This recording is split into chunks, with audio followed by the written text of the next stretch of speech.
మీరు బాగా ప్రచారం చేశారు.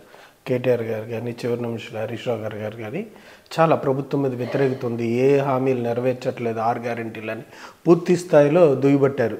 ఆ మాటలు కూడా చాలా దారుణంగా మారిపోయినాయి రాజకీయాల్లో. ఆ మాటలు అంటే అంత చేసినా సరే మీ వైఫల్యాన్ని వాళ్ళు కప్పిపుచ్చుకోవడానికి మళ్ళీ మీరు ప్రజలు ఇంకా మార్పు రాలేదు, ప్రజలు ఈ విధంగా ఆలోచిస్తారు సైకిల్ అంటే అది వాళ్ళ విజయం అని ఒప్పుకుంటారా మీరు? కాంగ్రెస్ పార్టీ పరిపాలన విజయం అని? అది కరెక్ట్ కాదండి.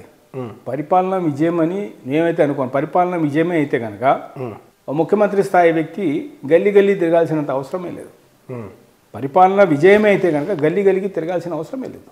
సో 6-7 సార్లు ముఖ్యమంత్రి స్థాయి వ్యక్తి తిరిగారంటే వాళ్ళు ఎంత ప్రయత్నం చేశారని ఆలోచించండి.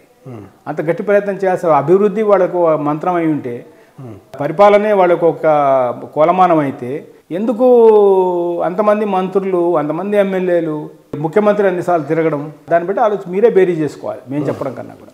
అంటే ఆయన చెప్పేది వేరే దారిలో ఉన్నా సరే ఇదైతే వాళ్ళ విజయం కదా మీరు నమోదు చేయరు.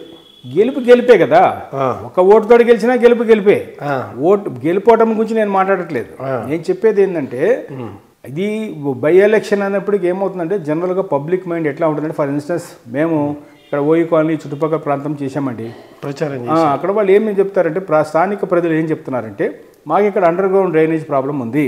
ఈ అండర్ గ్రౌండ్ డ్రైనేజ్ ప్రాబ్లం కోసము మాకు ఈ గవర్నమెంట్ జీవో ఇష్యూ చేసింది 4 కోట్లు. అంటే పని అవుతుందా లేదా అని తర్వాత పక్కన పెట్టండి. ముందైతే ఒక జీవో అయితే రిలీజ్ అయింది, మాకు 4 కోట్లు శాంక్షన్ చేశారు, అండర్ గ్రౌండ్ డ్రైనేజ్ అవుతుంది అంటే వాళ్ళ ఉద్దేశం ఏంటి? ఇప్పుడు కనుక ఈ కార్యక్రమం కనుక వాళ్ళు కనుక అనుకూలంగా, ప్రభుత్వానికి అనుకూలంగా ఓటు అయిపోతే ఆ పనులు అయిపోతాయని ఒక భ్రమ ఉంటుంది కదా. అదిగాక ఇది చేయకపోతే కనుక మేము ఇచ్చే సంక్షేమ కార్యక్రమాలు కానీ ఇంకోటి కానీ ఆపుతామనే ఒక మెసేజ్ కూడా ఇచ్చింది గవర్నమెంట్. ఆ రకంగా కూడా మెసేజ్ ఇచ్చింది డెఫినెట్గా. అంతే.